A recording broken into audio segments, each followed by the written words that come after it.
Halo semua, berjumpa lagi dengan suara saya, Majulan Sukadi, di akun YouTube Wow TV. Kanal berbagi cerita positif dan hal-hal baik berkaitan hidup yang layak untuk diceritakan. Teman-teman, pada pagi hari ini saya ingin berbagi cerita. Judul yang ingin saya ambil yaitu Ladang Pengetahuan. Sebelum masuk ke cerita ini, ada satu pendahuluan yang ingin saya ceritakan. Masa kecil kita mungkin memang memberikan pengaruh yang cukup signifikan terhadap bagaimana konsep kita berpikir.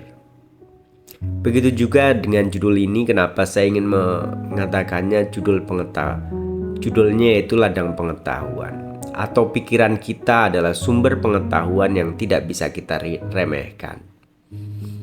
Berkaitan ladang, sebagai anak seorang petani, saya sadar betul ketika ladang adalah menjadi tempat tumpuan utama bagaimana keluarga itu bisa bertahan hidup, bisa bertumbuh dan berkembang. Ladang adalah sumber yang menjadi penghidupan di keluarga dan juga sebagai tempat pergi ataupun pulang.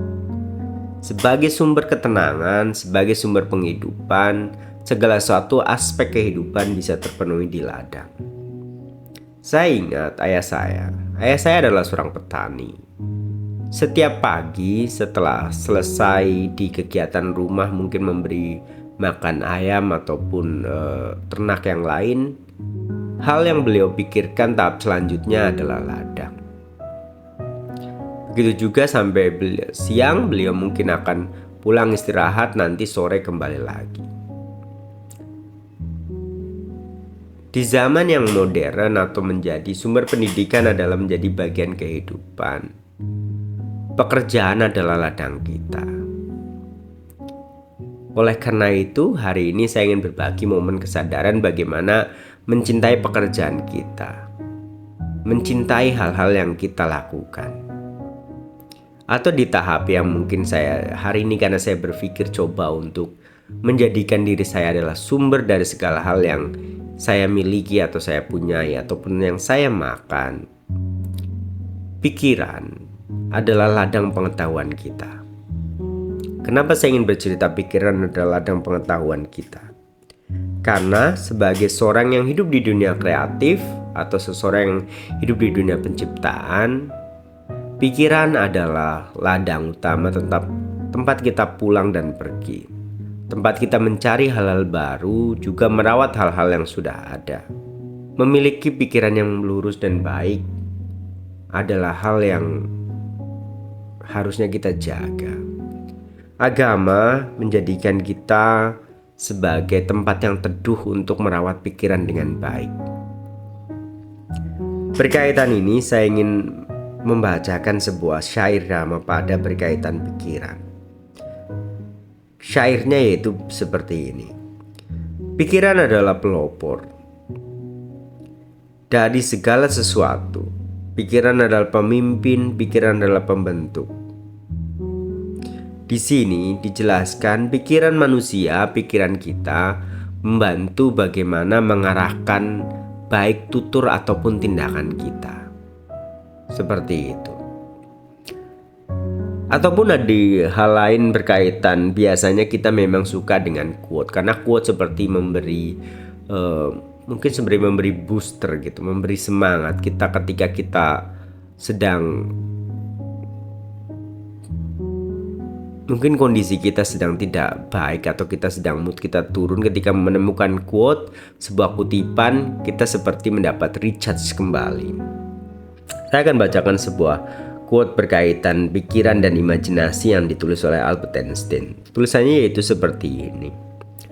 Logic will get you from A to Z. Imagination will take you everywhere. Berpikir logik membuat kita bisa mulai dari A sampai Z. Imajinasi bisa membawa kita kemanapun. Dalam dunia penciptaan, ide kita mengantarkan kita kepada hal-hal baru. Hal-hal yang memang kita harapkan positif. Hal-hal yang membuat hidup kita lebih baru dan hidup kita lebih membawa hal-hal yang lebih baik. Kembali bercerita tentang ladang pengetahuan. Di sini sebagai sumber referensi supaya pikiran cerita ini tidak hanya timbul dari imajinasi saya semata, saya ingin membubuhkan sebuah hasil searching saya dari Google tentang bagaimana memang ladang pengetahuan itu harus kita rawat dengan baik. Penjelasannya itu seperti ini.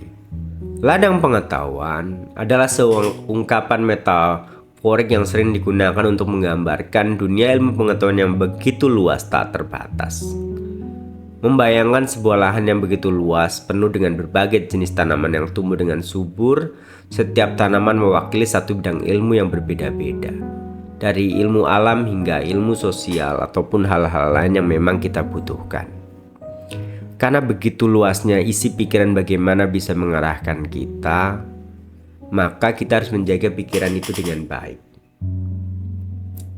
Bagaimana menjaga pikiran dengan baik supaya dia bisa mengarahkan kita ke tempat-tempat yang baik? Satu, selain kita mengkonsumsi hal-hal baik yang kita sebagai asupan dari diri kita, pikiran kita, membaca buku-buku yang baik, menonton hal-hal yang baik. Dalam praktek beragama saya, bagaimana tentang mengontrol diri yang baik, tentu saya ada satu pengetahuan yang sering saya ajarkan ke siswa saya, yaitu bagaimana kita memiliki sikap iri dan otapa. Kita bisa memiliki rasa malu dan takut terhadap perbuatan kita jika kita melakukan kesalahan. Jika kita melakukan kebaikan, kita dianjurkan untuk merenungi dan kita mengulang kebaikan itu sesering mungkin yang bisa kita lakukan. Praktik sila juga membantu pikiran kita untuk tenang dan terarah. Praktik sila tidak menyakiti orang lain, tidak menyakiti diri sendiri, tidak mengambil yang bukan haknya, tidak terlibat dalam pergaulan yang salah, menjaga ucapan dengan baik, dan mengkonsumsi hal-hal baik yang tubuh kita bisa terima dengan baik. Ini juga salah satu upaya untuk menjaga pikiran kita tetap terarah. Selanjutnya adalah praktek semedi atau meditasi, membantu pikiran kita tenang, kita berbahagia dengan apa yang kita miliki. Oke, berkaitan cerita bahagia, saya ingin menambahkan, ini mungkin ceritanya sangat pribadi, tetapi ingin saya tambahkan. Ceritanya itu seperti ini. Belakangan hari ini, saya yang ingin sedang mencoba untuk melepaskan segala sesuatu yang mungkin sumber kebahagiaannya dari luar. Contoh sederhananya yaitu seperti handphone. Dunia hari ini begitu riuh, seperti tidak ada tempat tenang yang kita bisa singgahi. Ketika kita sendiri, dunia ini pun masih riuh karena tangan kita tidak bisa diam. Media sosial membantu menemani kita untuk bagaimana tetap mungkin Anda terlihat bahagia dan tidak kesepian.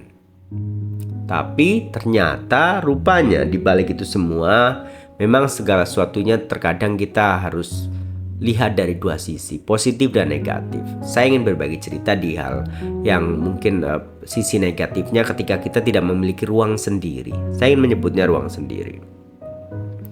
Media sosial merampas imajinasi kita untuk berpikir apa yang belum kita lakukan. Karena dia menyodorkan kita dengan berbagai hiburan gratis dan murahan yang sebenarnya tidak pernah bisa kita ingat apa yang sudah kita lakukan. Karena memang dunia media sosial hari ini short video atau short story begitu banyak. Pengetahuan yang bersifat canon kita lupakan. Tapi memang realitanya tuh seperti ini. Kita tidak bisa melawan arusnya yang begitu berat. Yang bisa kita lakukan adalah bagaimana kita mengantisipasi segala sesuatu dengan bijak. Berkaitan handphone, saya beberapa hari ini coba untuk melepaskannya, baik ketika tidur malam ataupun ketika pagi menjelang. Dengan cara apa? Dengan cara melakukan apa yang mungkin kamu bisa lakukan dengan itu menjadi diri kamu. Ketika tidak ada apa-apa, tidak punya apa-apa, atau tidak dengan siapa-siapa, kamu bisa berbahagia dengan diri kamu, dengan apa yang kamu lakukan. Hal-hal yang bersifat manual hari ini seperti membuat saya bahagia. Saya sebenarnya tipikal orang yang sedikit memiliki hobi. Dulu saya memiliki hobi untuk bagaimana untuk menciptakan karya visual. Namun beberapa hari ini saya karena membeli sebuah gitar, saya mempelajarinya dengan mungkin cukup baik walaupun tidak ini ya. Mungkin masih harus banyak belajar. Tetapi paling tidak saya sudah merasa bahagia ketika saya memegang instrumen itu, saya bisa memainkannya dan saya bisa mengekspresikan perasaan apa yang sedang saya rasakan untuk mengeluarkannya. Inilah bagaimana cara berbahagia. Bagaimana ladang pengetahuan pikiran itu bisa terekspresikan. Teman-teman, sebagai bahan penutup agar cerita ini tidak terlalu panjang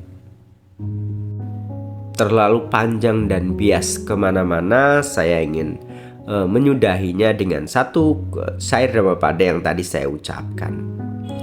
Pikiran adalah pelopor dari segala sesuatu. Pikiran adalah pemimpin, pikiran adalah pembentuk. Ia mempengaruhi bagaimana cara kita berkata ataupun bertindak. Hal baiknya adalah bagaimana kita menjaga pikiran kita, ucapan kita, tindakan kita, dan menjaga kehidupan kita dengan baik. Demikian yang bisa saya sampaikan. Saya mengucapkan terima kasih dan salam selalu dalam kebaikan. Terima kasih.